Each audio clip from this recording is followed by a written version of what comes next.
Hey there, Stranger Things fans. Welcome back to the channel where we dive deep into the upside-down mysteries. Today we're tackling one of the most mind-blowing developments from Season 5, Volume 1. How Will Byers becomes so incredibly powerful. Is he stronger than 11 or even Vecna? Why hasn't he flexed these abilities in earlier seasons? What can we expect in Volume 2, and how might he wield his powers against the big bad himself? Stick around as we break it all down with spoilers ahead for those who've binged the first half. Let's jump in. First off, let's rewind to the roots of Will's story. From the very beginning in Season 1, Will Byers wasn't just a random victim dragged into the Upside Down.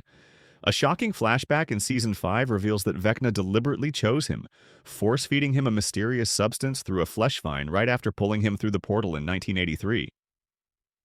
Vecna even whispers promises of achieving great things together, planting a permanent bond that ties Will to the Upside Down's hive mind. This isn't some accidental infection, it's Vecna's calculated move to create a living conduit, embedding mind Flayer particles that allow Will to sense and interact with the hive. For years, this connection has been a curse, letting Vecna track Will and torment him, but in Season 5, it flips into something empowering. Now you might be wondering, if Will's had this link all along, why didn't he bust out any powers in the previous seasons? Great question. In earlier installments, like Season 2, Will did show glimpses of a dark connection. He could see through the Mind Flayer's eyes and feel what Vecna was up to, but it was mostly passive and painful. He wasn't aware he could weaponize it, and honestly, he spent most of his time fighting against it, resisting the hive mind's influence to avoid being controlled or turned into a puppet, like Billy or the Flayed. Plus, these abilities are heavily proximity-based. Will can only tap into them when he's close enough to the hive mind's reach, which wasn't consistently the case in Hawkins during Seasons 3 and 4, when the threats were more contained or shifted. It took the escalating chaos of Season 5, with the Upside Down bleeding more aggressively into our world, for Will to realize he could stop resisting and start embracing this bond. That brings us to the epic turnaround. How does Will actually become so powerful in Season 5? It all clicks during a pivotal moment in Volume 1. After a seizure hits him from psychic feedback overload, Will gets a pep talk from Robin about self-acceptance. Owning who you are, flaws and all.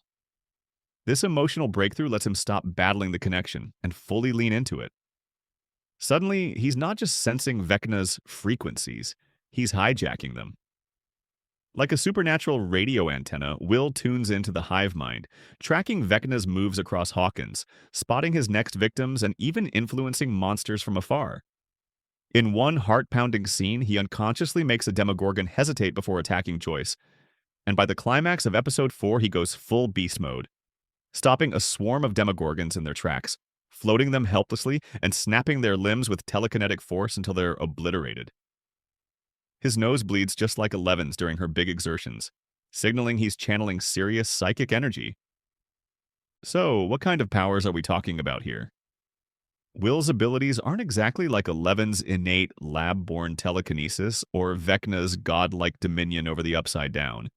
Instead, he's more of a channeler or puppeteer, borrowing Vecna's own powers through the hive mind link. He can manipulate anything connected to the hive, monsters, vines, maybe even the environment if it's infused, but not random objects like slamming a door shut if it's outside that network. It's telekinetic in flavor, sure, with that signature mind-over-matter destruction, but it's tethered to proximity and the hive's presence. Unlike Eleven, who can blast gates closed or lift trucks with sheer will anywhere, Will's strength shines in remote control over the Upside Down's army, intercepting psychic signals and turning them against their source. Think of him as the ultimate hacker in Vecna's system. But is Will more powerful than Eleven or Vecna? Not quite. At least not yet. His powers give the gang a massive edge, like predicting attacks and commanding creatures, making him one of the most strategically powerful players on the board. However, they're derivative of Vecna's, so while he can mirror some of Vecna's kills, that bone-snapping telekinesis is straight out of Henry's playbook. He's not innately stronger. Compared to Eleven, Will's remote hive manipulation complements her direct confrontational style. Together, they're unstoppable but alone. Will's dependency on the hive could be a weakness if severed. Vecna still sees him as a weak link, underestimating the kid he once contaminated, which might be his fatal mistake. Speaking of Vecna, how does Will use these powers against him?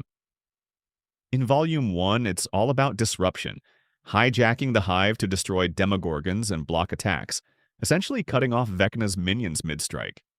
He sees through their eyes, feels their movements, and then overrides them with brutal force, like making them float and implode.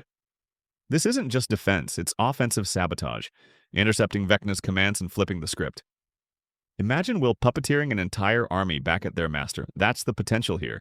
Severing Vecna's control or even turning monsters against him directly. Looking ahead to Season 5, Volume 2, the Duffer Brothers are teasing even bigger things. We'll see Will push his limits, exploring just how deep he can dive into the hive mind without losing himself. Expect more revelations about Vecna's grand plan, with Will at the center, maybe fully turning the tide by disrupting the hive permanently or teaming up with 11 for a psychic showdown. There could be risks like the connection backfiring or Vecna trying to reclaim control, but given how he demolished those demogorgons, Volume 2 might showcase Will as the key to Hawkins' salvation. The stakes are higher than ever, with hints of returning characters like 8 adding layers to the power dynamics. In the end, Will Byers' arc is a beautiful evolution from victim to victor, proving that embracing your scars can unlock unimaginable strength. Whether he's ultimately more powerful than 11 or Vecna remains to be seen, but one thing's clear, he's no longer the scared kid from the shed. What do you think? Will Will steal the show in Volume 2? Drop your theories in the comments, like if you're hyped for the finale, and subscribe for more Stranger Things breakdowns.